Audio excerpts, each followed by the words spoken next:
Beleza, eu vou começar aqui a apresentação do meu código. Fiz em Python. Vamos começar aqui pelo lado do servidor. O lado do servidor, quando o servidor é executado, ele chama a função listen. Essa função, ela cria um socket, pela função createSocket. Nessa função, basicamente, eu crio um socket aqui utilizando a biblioteca socket do Python. E essa função aqui para a criação de socket, ela recebe dois argumentos. O primeiro argumento é a família de endereçamento que ele vai ter. Nesse caso aqui é IPv4, esse é AF underline inet. E o tipo de socket também. Nesse caso ele está utilizando esse sockstring que utiliza o protocolo TCP. Tem esse outro tipo aqui de socket também, que utiliza o protocolo UDP. E essa outra família de endereços aqui que utiliza a família IPv6. E aí, uma vez que o socket é criado, eu faço o bind, é a ligação desse socket no endereço que foi definido aqui, passando host e porta. Esse endereço sendo 127.0.0.1 e a porta 8080. Beleza, aí uma vez que eu retorno esse socket, eu chamo o método listen, que vai inicializar fazer o listen do lado do servidor. E printo essa mensagem no console de que está acontecendo o listening.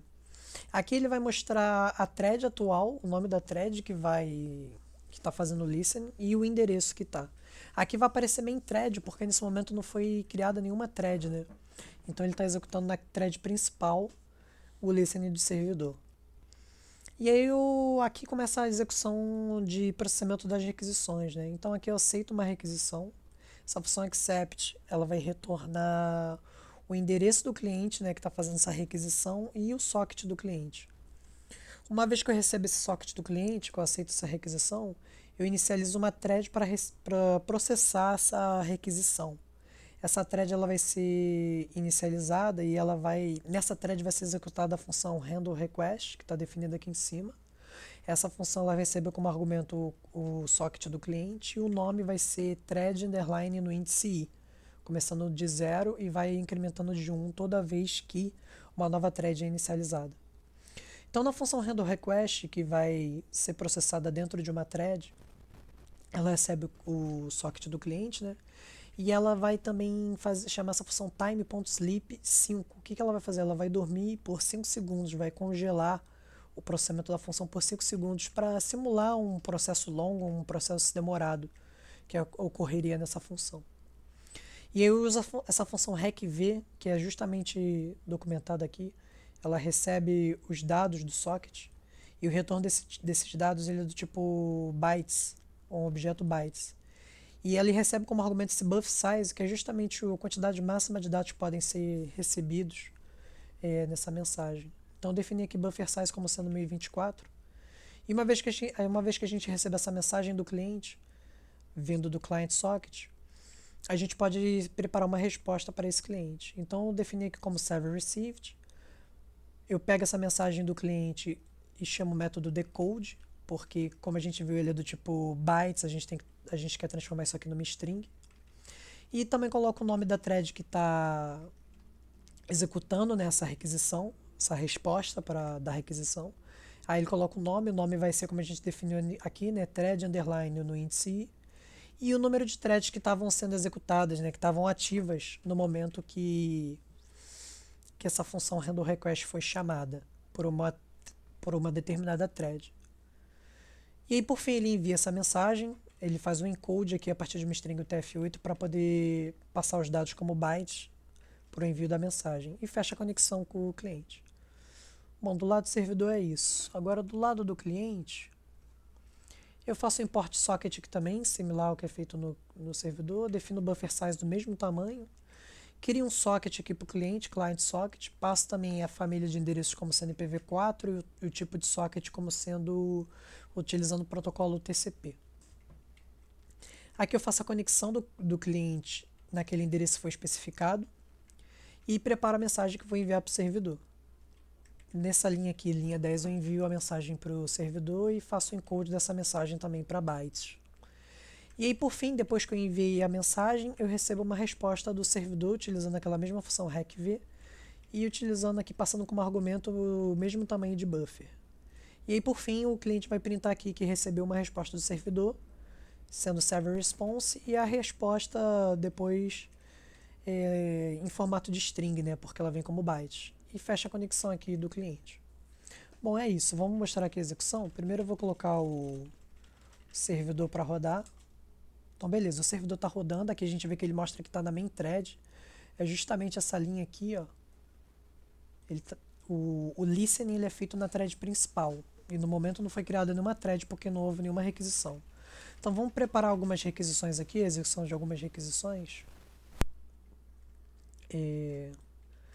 Vou preparar a execução de quatro clientes aqui. A gente espera que sejam criados quatro threads e o servidor ele não seja não bloqueante, né? Que cada thread processe a requisição sem bloquear o servidor de aceitar novas requisições. Então vamos executar aqui.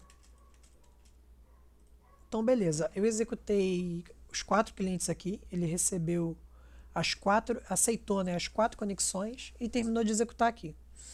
Então a gente pode ver aqui que no primeiro cliente ele recebeu aqui a resposta do servidor, server response 2 pontos, e é justamente o que a gente colocou. O server recebeu isso, a mensagem que o cliente enviou e o nome da thread, que vai ser thread 0, porque é o primeiro cliente, o i está valendo 0, thread 0. E o número total de threads que foi executado no momento que estava sendo processada essa requisição eram 5. Por quê? Porque tem a thread principal, conta como 1, mais 4 threads aqui que foram inicializadas por cada um dos clientes que fizeram a requisição. E aí era para ter sido esse último terminal aqui que eu tivesse executado de cliente, mas acabou sendo esse daqui. E esse aqui foi o último cliente, que eu estou com o cursor em cima.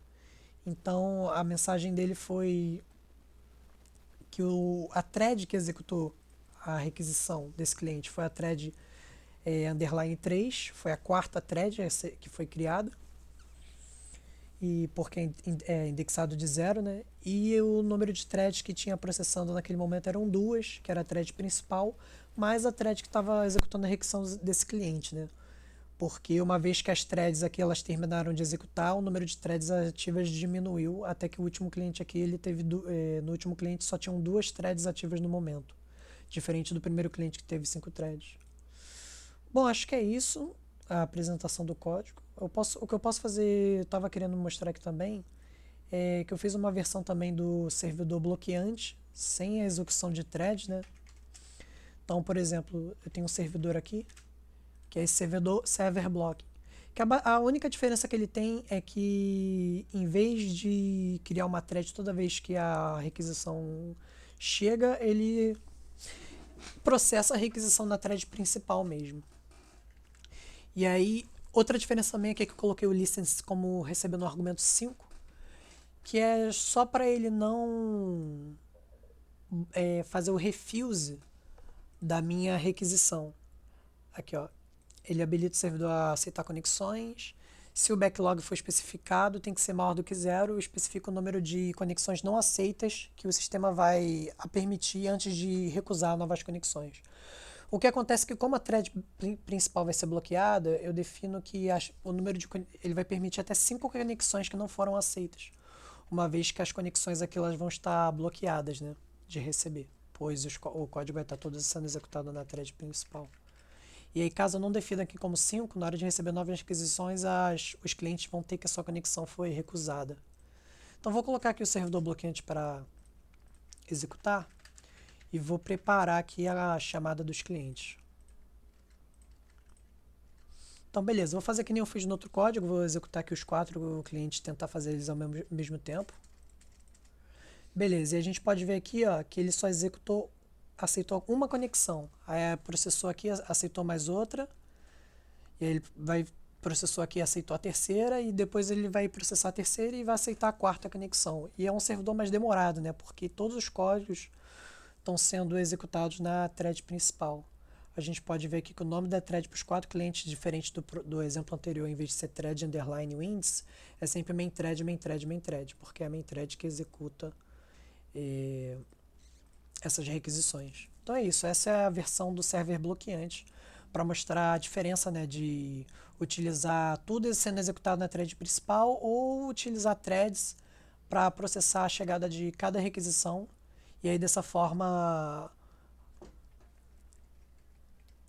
o aceite, né, não é bloqueado para aceitar novas requisições. O código não é bloqueado para aceitar novas requisições.